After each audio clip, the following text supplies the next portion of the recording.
Good evening there, everybody. What is happening? Hopefully, you all are having a wonderful day today. So, when it comes down to it, I thought, of course, that I would talk about this most recent fight card that I thought was very particularly interesting. And on this channel, I don't usually tend to talk about MMA or UFC quite as much. Not necessarily that I don't know about the sport or that I cannot make somewhat of accurate fight predictions, although UFC is a little bit harder to pinpoint for those of you, of course, that watch UFC, you know that there's a lot of fights that probably have ended up in a little bit of a different fashion than what we've all expected. Of course, the most recent examples would probably be that of Sugar Sean O'Malley versus that of Aljamain Sterling. Although I can't say that I was shell shocked in that fight. The fight that really shocked me, at least to a certain degree, was Sean Strickland versus Israel Adesanya. That was the most recent upset. But one of the more recent upsets that, of course, ended up happening, I think it was earlier this year, was that of when Valentina Shevchenko, the very long and dominant reigning champion at 125 pounds, when she ended up losing, and not just losing to that of the Mexican fighter Alexa Grasso, but she ended up losing by that of submission. And I knew that Valentina was going to come in a little bit tight in this second fight. I knew that, she was going to be a little bit anxious in this fight. And the fight, in my view, was very decently competitive. Of course, for those of you that did not end up hearing the results, Alexa Grasso ended up retaining her title. Now, do I believe that she deserved to retain her title? And when I say retain her title, it was not a victory for her because it was declared a draw. And listen, do I believe that Alexa Grasso deserved to retain her title? No, personally, I don't, because I think that Alexa Grasso lost the fight. I think that the first round clearly went to Valentina Shevchenko. I think the second round just went to Alexa Grasso. I think the third round went to Valentina Shevchenko clearly. The fourth round, in my view, also went to Valentina Shevchenko. And certain people, like Daniel Cormier, they were stating that, oh, well, I thought that Alexa Grasso just did enough to get the fourth round. If you really watch that fourth round and if you know how to score a fight, and I always get these certain people, that say, oh, well, what professional judging school did you go to? What makes your opinion that much better than mine? Well, it's not necessarily that, I'm a guy that is just God or necessarily someone that is more all-knowing than everybody else. But the thing is that if you know how to score a fight somewhat accurately, and if you've been watching fights for a very long time, it was very clear that there was no way, at least in my view, that Alexa Grasso was winning that fourth round. Because the first 3 minutes of that round, Valentina Shevchenko, she was clearly outstriking Alexa Grasso. It was very clear that ever since that third round, that Valentina Shevchenko, she was a very amount anxious about the takedowns, so she was not throwing as much. And in MMA, when you go for the takedowns and you have a lot of success on the ground, even if you're a better striker than your opponent may eventually outstrike you because you're so afraid of the takedowns, because it will create space. That's why at some of these fights, some of these elite wrestlers can knock out or beat someone that may potentially be a more talented striker than them or a very talented striker. And certain people don't understand it. It's because of the space that it creates and the fear that it creates. It creates mistakes and it creates more space because they're so afraid of the takedowns that are incoming. A lot of the times their hands are a little bit more down and they're afraid to rush in there because they know that they may potentially get taken down if they lunge in there too much or if they potentially get in there too quick. So Alexa Grasso was very clearly afraid of that takedown in round four. Valentina Shevchenko was outstriking her. And then I think Alexa Grasso, she landed, a couple of good strikes from what I remember, and then she ended up getting the takedown, which lasted about 1.5 seconds because she landed, unfortunately for her, very wrong in the wrong position. And Valentina ended up switching it and gaining control, and she ended up taking control for the rest of the round.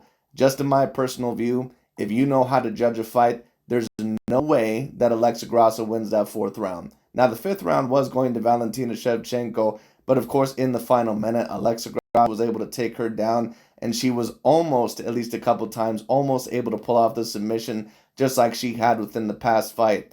But if you look at these scorecards, I just find it very particularly interesting. Pretty much every judge from what I've seen here, or at least some of the judges, or one of them, they gave Alexa Grasso that fourth round. Very interesting. And another judge, as you see, I believe, on the upmost left, Mike Bell, he ended up giving Alexa Grasso a 10-8 round over Valentina Shevchenko in that of the last round. Very particularly interesting considering that her dominance was only lasted that of about a minute of the round. And this is really a problem in my view with MMA, which is that there is no consistent scoring within that of MMA. And that's why you have a lot of these brain dead MMA fans, or a lot of these people that, they're claiming that this fight was a robbery, or that this fight overall ended up not going the way that it should have, because there is no clear consistency. And I already told people this a very long time ago, because this happens in boxing, it happens in many other sports all the time.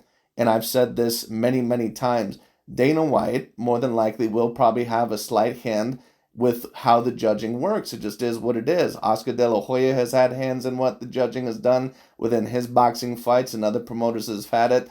If you think that certain promoters or certain presidents don't slip money under the table to certain judges and say, hey, if you give this to this certain fighter because we need them for our branding, we need them for our image, you'll get an extra 25K in your email in your account tomorrow. We'll give you, a little bit of an extra cash. We'll give you a little bit of an extra treat. Do you think that that doesn't happen? Because if you don't think that that happens, then you're a damn fool. It's happened in sports for many years, especially within that of the fight game.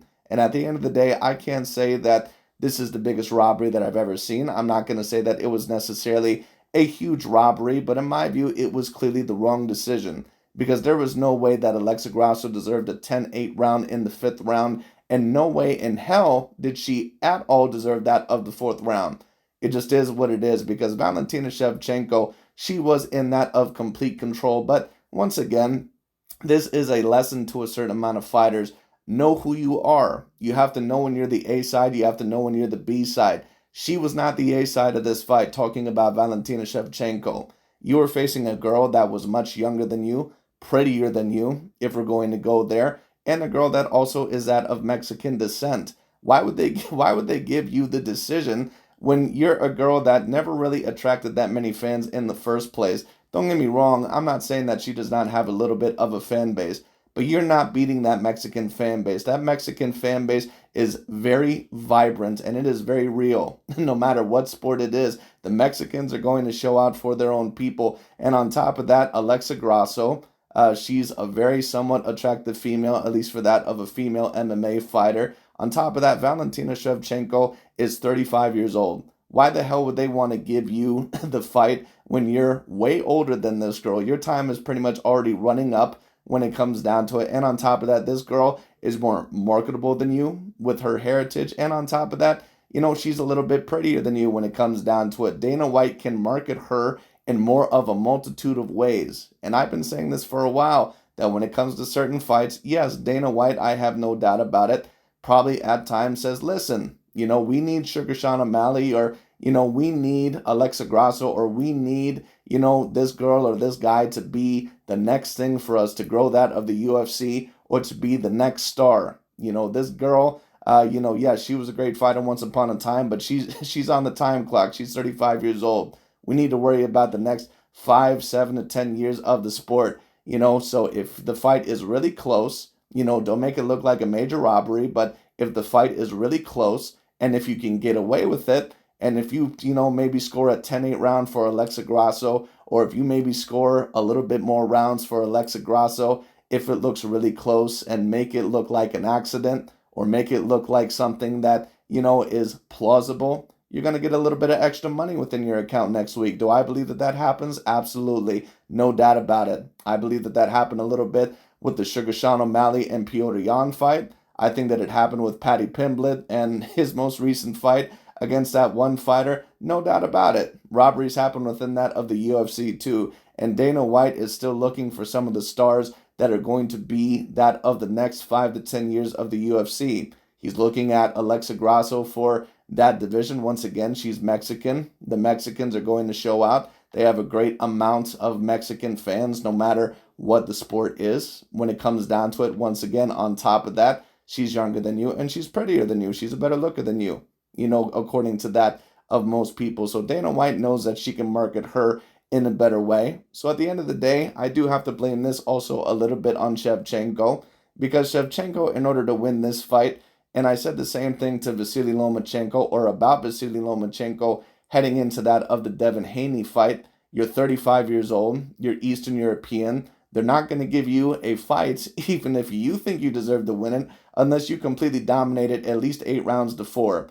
It was very similar in this fight. Valentina Shevchenko, even though in my view she should have clearly won the fight, she needed to do a little bit more in order to clearly embarrass the judges into giving her the decision. Because if she did not do that, she was not going to win the fight. It just is what it is. And I basically said that from the get-go. She was not going to win the fight. Alexa Grasso, once again, is more marketable than her in every way. There is nothing that Valentina Shevchenko beats her in terms of star appeal. I understand that Valentina Shevchenko, that she's probably the more talented and the all-around more skilled fighter. But just because you're the more skilled or the more all-around talented fighter doesn't mean that you're more marketable than another person. It just is what it is. If we were going to go by those standards, then Khabib Nurmagomedov would have a bigger fan base than Conor McGregor. It doesn't work like that. So once again, Valentina Shevchenko, I assume there's going to be a trilogy. The best advice that I can give to someone like a Valentina Shevchenko is that you're going to have to dominate that fight, or you're going to have to clearly win that fight at least 4 rounds to 1. And when you win that fight 4 rounds to 1, or if you get 4 rounds to 1, expect possibly one of the judges to score it for Alexa Grasso, or expect it possibly for one of the judges to skill give Alexa Grasso 2 rounds. That's how the fight game works. It just is what it is. And you got to play a little bit by their dirty rules. So Valentina Shevchenko, if the trilogy happens, which I assume more than likely that it will, she's going to have to utilize her leg kicks a lot more. I noticed that was one of the faults in my view that Valentina Shevchenko, she was not utilizing. Valentina usually has some very good kicks, or she utilizes them quite a lot. She was not utilizing them very well within that of the beginning of the fight. And if we're also going to go there, Valentina did have a certain amount of problems with that of Alexa Grasso in this fight. She is not, in terms of a straight puncher or in terms of boxing, she doesn't have better boxing ability than Alexa Grasso. That's why Alexa Grasso was able to really hurt her very badly within that of round 2, and she was able to knock her down. She was able to knock her down, I believe, within that of a right hand. Alexa Grasso does have a little bit of boxing ability for that of an MMA fighter. She's got some good power in her hands as well. And I do have to give Alexa Grasso a certain amount of credit. It's not like she got dominated in this fight. I just thought that she clearly should have lost the fight, but she did show a great amount of great takedown defense. Even when Valentina Shevchenko took her down to the ground, she was able to show that she was able to compete with Valentina Shevchenko throughout most of the time. Or if she did not win the round in terms of the ground game, that she was able to pretty much defend most of Valentina's attempts at that of a submission, or in terms of that of doing the most amount of damage. And Valentina Shevchenko is no slouch on the ground. A lot of people, seem to forget that this is a girl that submitted, Juliana Pena or Juliana Pena. She submitted a multitude of other girls. I believe, if I remember, that she is a black belt, in Brazilian Jiu-Jitsu. But if I'm wrong about that, I could be wrong. If she isn't a black belt, she certainly seems like one. But when it comes down to it, Valentina Shevchenko, if a trilogy does end up happening, she is going to have to utilize the clinch a little bit more. She is going to have to utilize that of the ground game a little bit more. But she's also going to have to utilize her kicks. She is going to have to utilize her striking in the match. But she's going to have to really keep at range and keep at distance, because Alexa Grasso, she moves her head a little bit more. She slips a little bit better than that of Valentina Shevchenko. And I'm not necessarily sure 100% what Shevchenko trains in. But if I had to guess, just based off of my experience, Valentina Shevchenko more than likely does a lot of Muay Thai. Because with that type of style, it usually involves, at least from what I've seen, a little bit of leaning back, using a lot of leg kicks and elbows, and certain strikes, with that of the counter. But a lot of the times with those Muay Thai fighters, their head is very, on the straight line. It does not really move off the center line very well. And, she could still possibly get away with that. But once again, you can't just be in complete striking matches with that of Alexa Grasso, because you're going to lose some of those exchanges. Alexa Grasso is not a fighter that is supremely fast, but she's accurate when she gets on the inside, and she has a little bit of pop in her punches. And once again, it was very clear to me that, Valentina Shevchenko, she was a little bit tight in this fight, and, understandably so. She wanted to win this fight. This is going to be one of the bigger fights of her career. She did not want to go down as losing the rematch to that of Alexa Grasso. I understand it. But she's going to have to utilize more leg kicks in the fight, because kind of like that of grappling, leg kicks also create a little bit more space, or they create more aiming for that of your target, or that's not really not the right word, but it creates, more opportunities for you to strike. Kind of like that in boxing. You can't really do anything unless you have a great jab, or unless you're able to land the jab against that of your opponent. It's going to open that of other combinations, it's going to open that of other counters, and it's going to open that of other possible offensive weapons and other offensive setups or other traps. Valentina Shevchenko, she's not going to have the hand-to-hand combat advantage over Alexa Grasso, not unless she utilizes the clinch, not unless she utilizes the ground game, not unless she utilizes her leg kicks and her kicks in general. Where does Alexa Grasso have the advantage? She has the advantage in the hand-to-hand combat. She does not have the advantage completely on the ground. She also does not have the advantage within that of the kicks. Her kicks are very slow. She's a girl that, she can get in there, but she's not the quickest. Maybe her feet, are a bit quicker than what I remember. But from what I've seen, Valentina has the quicker feet. A lot of the times Valentina tries to get in and get out and strike, once to, one, two, or three times with that of the little punch exchanges. That's not going to work with this girl. She has better head movement than you. She has better boxing than you.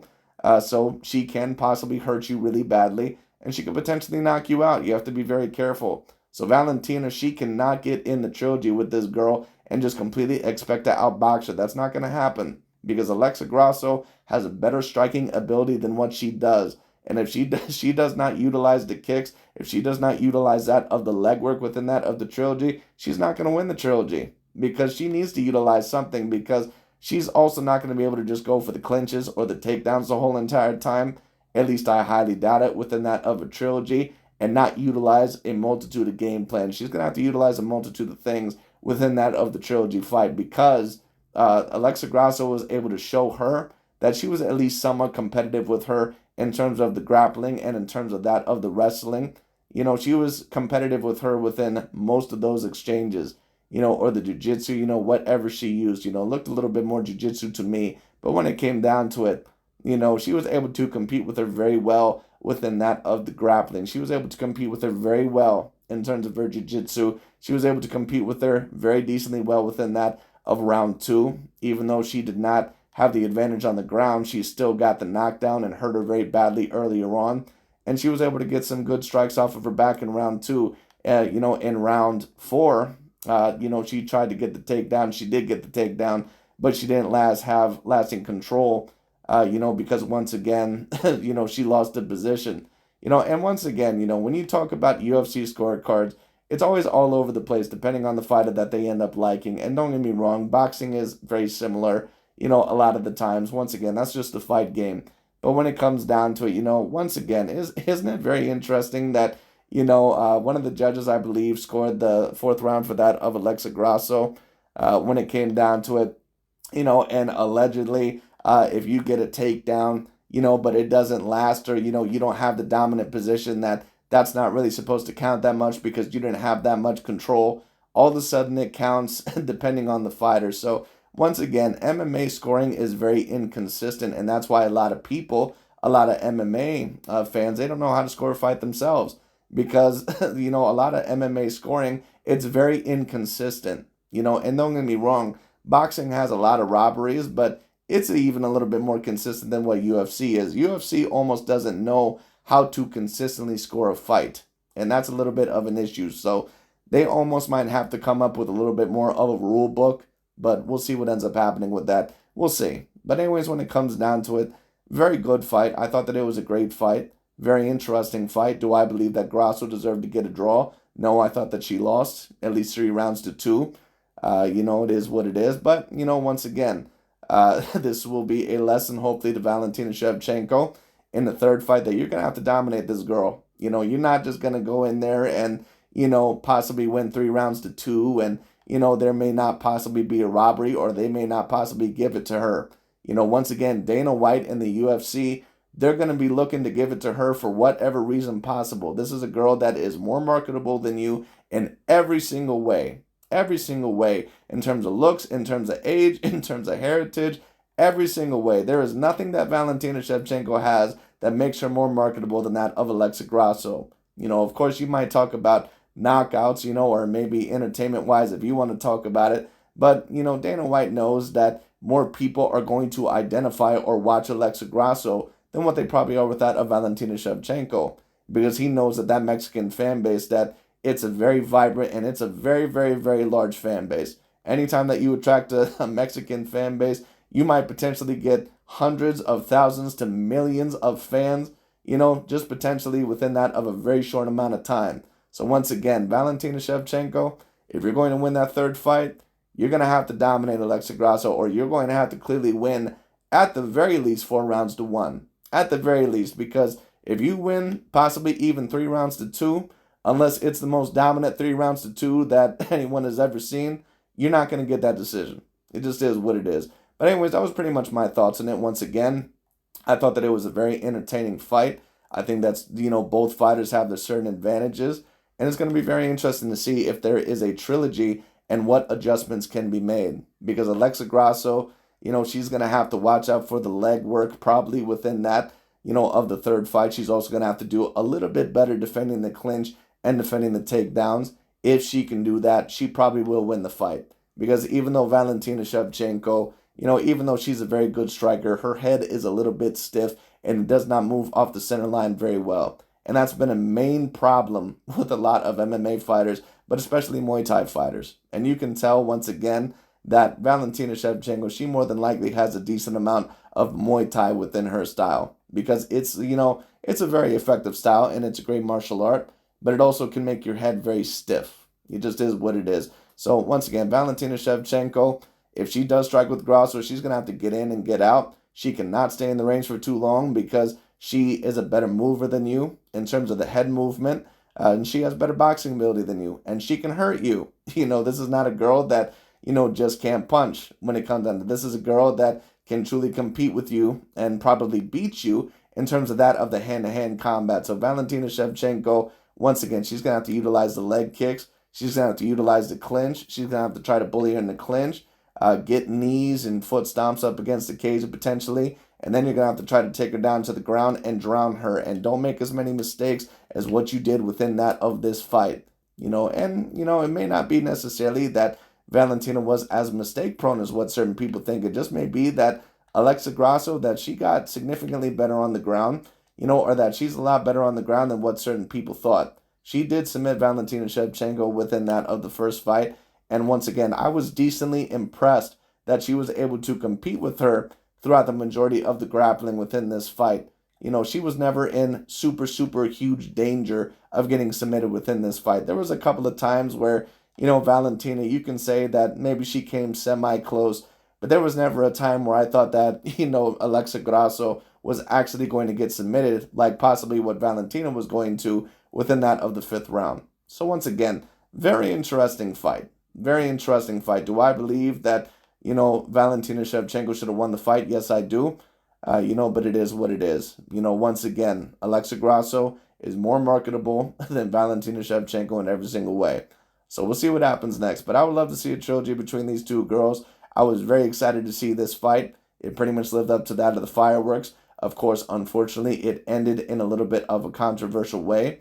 But like I said, both of these girls are going to have to make certain adjustments, especially Valentina Shevchenko, if they want to win that third fight. Because Shevchenko is not just going to be fighting Alexa Grasso. She's going to be fighting the crowd, and she's going to be fighting Dana. She's going to be fighting that of the judges. So once again, she has to make sure that she beats Alexa Grasso 4 rounds to 1.